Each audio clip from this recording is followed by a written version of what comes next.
저축이라고 하는 상품이 있습니다. 이거 소득공제도 되고 비과세도 되는데요. 이 장기주택 마련저축은 가장 짧은 시점이 7년을 불입하셔야 됩니다. 그렇지 않고는 그런 모든 혜택을 누리지를 못해요. 그렇기 때문에 여러분들이 금융상품도 나중에 잘 분석해 보시면 내가 이렇게 단기에 적합한 상품이 있고 중기에 적합한 상품이 있고 장기라는 생각을 7년보다 더 짧게 생각한다면 선택할 상품이 없습니다. 그렇기 때문에 머릿속에 단기, 중기, 장기에 대한 생각을 여러분들의 라이프 사이클에 비해서 25살인 사람이 결혼한다. 내년 봄에 결혼한다. 이거 단기죠. 그런데 나 아직 배우자도 없고 한 5년 있다 결혼할 거야. 이건 중기입니다. 물론 마음에 드는 사람 있으면 바로 가버리겠지만 그거야 뭐 어쩔 수 없는 거고 여러분들이 머릿속에 계획을 할 때 이렇게 여러분들이 목적 자금에 따라서 단기, 중기, 장기의 생각을 좀 나누기를 먼저 권해드립니다. 자, 이렇게 보신다면 제가 두 번째로 여러분들한테 말씀드리고 싶은 단기라는 중기, 장기라는 개념에서 단기는 도대체 얼마냐? 1일에서 1.5년. 그러니까 1년 6개월 정도죠. 평균적으로 6개월에서 1년 정도 제가 생각하라고 말씀을 드렸습니다. 그런데 이 단기는 제가 다음에도 말씀드리겠지만 단기적으로 선택하시는 모든 금융상품들은 원금을 손해보는 경우는 발생할 확률이 극히 저조합니다. 원금 손해가 없다라고 생각하셔도 돼요. 대신 금리가 2%에서 3%이기 때문에 이자가 조금 생기는 거는 같지만 물가 상승률 생각하면 사실은 손해보는 거죠. 그러니까 재테크 차원으로 단기를 활용하시는 분들은 바람직하지 않습니다. 그래서 여러분들이 단기는 보관하는 용도다. 내 돈을 지키는 용도다. 이렇게 생각하시면 되죠. 중기는 조금 전에 말씀드린 것처럼 2년에서 5년 이렇게 좀 기간이 깁니다.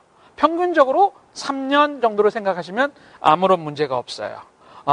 그래서 이 중기 상품들은 대체적으로 여러분들이 은행에 가서 3년짜리 정기 적금 또는 예금, 무슨 3년 회사채 이런 것들을 다 선택하시고 펀드를 선택하신다 하더라도 물가 상승률보다는 물가 상승률보다는 높은 금리를 얻게 되는 것이 이윤을 얻게 되는 것이 일반적인 경우입니다. 그 다음에 장기는 아까 제가 말씀드렸죠.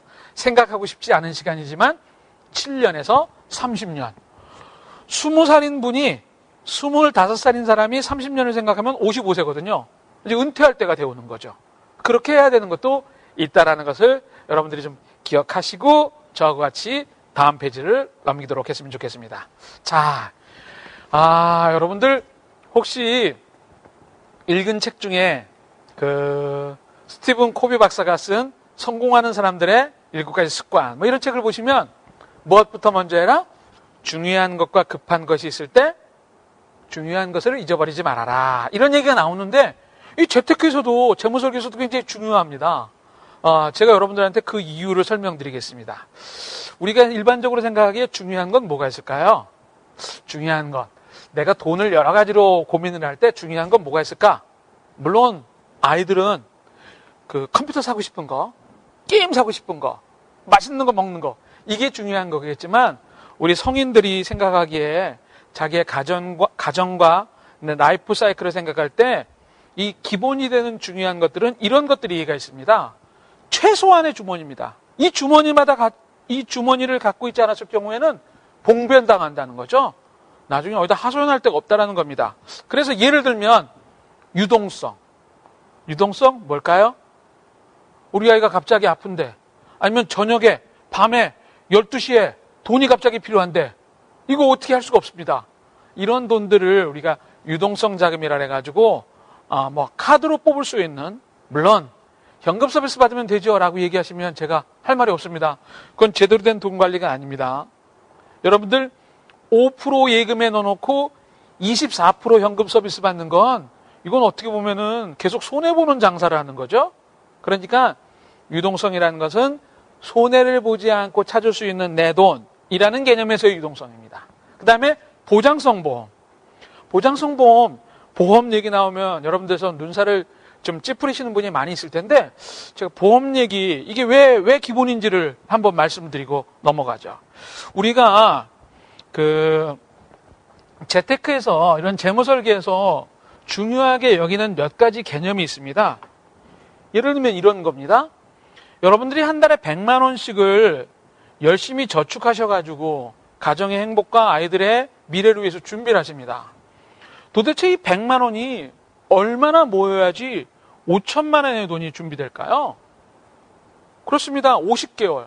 적어도 4년이라는 시간을 여러분들이 100만 원을 하나도 쓰지 않고 저축을 하셔야만 5천만 원이라는 돈을 수중에 잡습니다. 그런데 3달 만에 시작한 지 3개월 후에 벌어들이는 남편분께서 다쳐가지고 일을 못하게 됐습니다. 아니 심지어는 중한 질병에 걸려가지고 식물인간 상태가 됐습니다. 아이들의 미래는 없습니다. 돈을 벌어야 될 사람이 제 역할을 못할 때 5천만 원의 돈은 여러분들의 꿈일 뿐이지 절대 손에 잡을 수가 없습니다. 그렇지만 보험을 가입한 경우에는 그런 판단이 내려져서 의사로부터 이 사람 식물일간, 가정을 위해서 더 이상 일을 못해, 아니면 심지어는 생명을 잃었어, 그 순간 약속한 5천만 원의 돈을 바로 줄 수 있다는 거죠.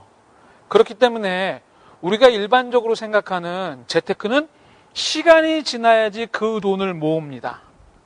그런데 보장성 보험은 그 시간이 그렇게 흐르지 않아도 일단 내 돈을 5천만 원 준비해 놓고 쭉 안심하면서 갈 수 있는 것이기 때문에 다른 보험이 아니라 보장성 보험, 우리 가정의 주소득원이 일을 제대로 하지 못하는 중대한 질병이나 사고가 있을 때 그래도 우리 아이들의 미래는 있어야 되기 때문에 그런 것들을 준비 안 한다면 사실 너무나 황당한 일을 당하는 경우가 많이 있죠. 우리 주변에서 이 보험 때문에 가정이 무너지다가 살아나는 집도 있고요.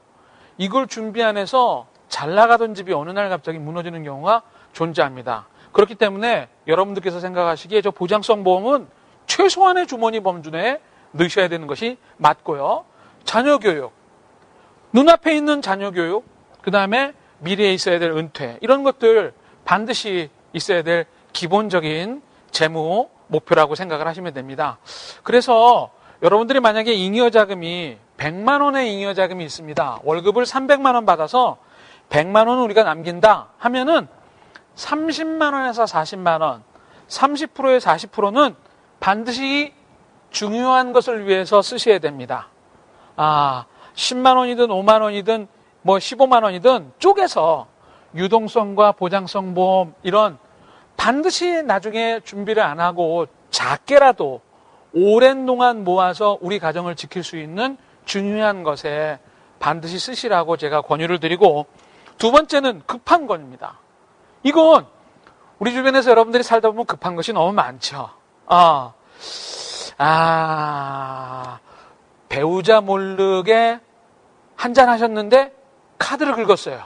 이거 급하게 빨리 처리해야 될 겁니다. 이런 것도 급한 것에 해당되고요. 여러 가지 급한 것이 있을 수 있지만 결혼해야 됩니다. 사회생활을 처음 시작해서 월급을 받았는데 사랑하는 사람이 있어서 2년 후에 결혼해야 됩니다. 이럴 때는 돈의 상당 부분을 급한 것에다 몰아야죠. 나 돈 없어. 결혼을 무작정 미룰 수 없죠. 그 다음에 부채 상환. 부채 상환이라고 하는 것도 굉장히 중요한 급한 문제이기 때문에 주택 마련 이런 것들은 제때 여러분들이 하셔야 될 거기 때문에 이 우선 급한 것에다가 갖고 있는 잉여자금의 3분의 2 정도 60에서 70% 정도를 몰아 넣으셔서 급한 건 급한 거대로 해결하고 중요한 것은 놓치지 않는 포트폴리오가 여러분들의 월 잉여자금에 대한 기본적인 원칙이라고 생각을 하시면 됩니다. 제가 좀 더 이 얘기를 여러분들의 삶의 실제적인 문제로 풀면 이렇습니다. 자, 나이에 따라서 재무 목표가 각기 다르다고 말씀을 드렸습니다. 자, 제가 저 위에 적은 라이프 사이클의 20대, 30대, 40대, 50대, 60대. 물론 20대 후반부터 우리가 60 정도까지, 요때까지 일을 하죠. 물론 이 이전에도 이 이후에도 일은 하시겠지만 우리가 주요 굉장히 열정적으로 일하는 시간은 요 기간 한 30년이라고 생각을 한다면 이때는 결혼이라고 하는 문제가 있다고 말씀드렸고요. 요때는 주택이라고 하는 문제, 요때는 자녀 교육이라고 하는 문제, 이때는 은퇴라고 하는 문제가 이렇게 순서대로 나타난다고 했습니다. 그러니까 이때는요, 결혼이라고 하는 문제 때문에 여러분들이 갖고 있는 돈의 60%, 70%는 이건 결혼 자금으로 준비를 하셔야 됩니다. 한 달에 100만 원씩 모아서 빨리 3년 안에 4천만 원 그렇게 만들어야 여러분들이 원하는 결혼을 할 수 있으니까. 그렇지만 100%를 다 결혼에 몰면 중요한 것을 놓치기 때문에 여기 있는 요 돈을 가지고 보장성 보험 조금, 또 자녀 교육비 조금, 또는 은퇴 자금 조금, 이렇게 조금씩 시작을 하는 거죠. 결혼의 문제가 끝나면 주택에 대한 문제를 가지고 고민을 하게 되는데 3분의 2가 이때는 주택에 대한 부분이겠죠. 대출을 받아서 생활을 한다거나 또는 주택자금을 열심히 모은다거나, 물론 그 보장성 보험은 여전히 가야 될 것이고요. 그 이후에 올 자녀 교육비나 은퇴도 조금씩은 해야죠. 그리고 그 문제가 조금 해결이 지나고 나면 이때는 상당 부분을 교육에 대한 문제로 쓰게 되는 것이 여러분들의 현실 아닌가요? 그런다 하더라도 보장성 보험을 조금 가져가고 그 이후에 올 은퇴의 문제를 준비하라는 겁니다. 그리고 이때 은퇴가 다가올 때는 돈의 상당 부분을 또 은퇴 준비를 하고 나머지 부분은 여러분들이 필요한 보장성 보험이나 다른 뭐 상속의 문제라든가 이런 그때 발생할 수 있는 문제들을 준비하는 것이 현명하다는 거죠. 그러니까 라이프 사이클에서 눈앞에 당면한 문제들, 급한 것에 60%, 70% 돈을 쓰라는 것, 그리고 그 이후에 올 중요한 것들을 위해서 30%, 40%를 쓰라는 것. 이것이 여러분들이 갖고 있는 월 포트폴리오의 기본적인 원칙이 되셔야 합니다. 100만 원인 경우에는 100만 원 이렇게 하는 거고요. 예를 들어서 500만 원 잉여자금이 있는 사람은 500만 원 이렇게 하는데, 물론 금액에 따라서 차이는 있을 수 있습니다. 개별적으로 제가 여러분들을 다 만나 뵈야지 좀 더 좋은 방안이 나올 텐데, 일반적인 원칙에 의해서 말씀드리면 월 잉여자금을 이렇게 하신다면 아마 놓치지 않는 여러분들의 삶이 될 거라고 생각을 합니다. 자, 어떠세요? 이제는 조금 내 돈을 어떻게 해야 되겠다는 생각이 드시나요? 오늘은 월 잉여자금에 대해서 얘기를 해봤습니다. 제가 다음 시간에는 목돈이 생겼습니다. 이 목돈을 어떻게 해야 되는지에 대해서 또 한번 같이 진도를 나가보도록 하겠습니다. 자, 엉클조는 여러분들의 행복한 돈과 여러분들의 삶을 위해서 또 다음 시간을 준비해서 찾아뵙도록 하겠습니다. 좋은 시간 되십시오. 감사합니다.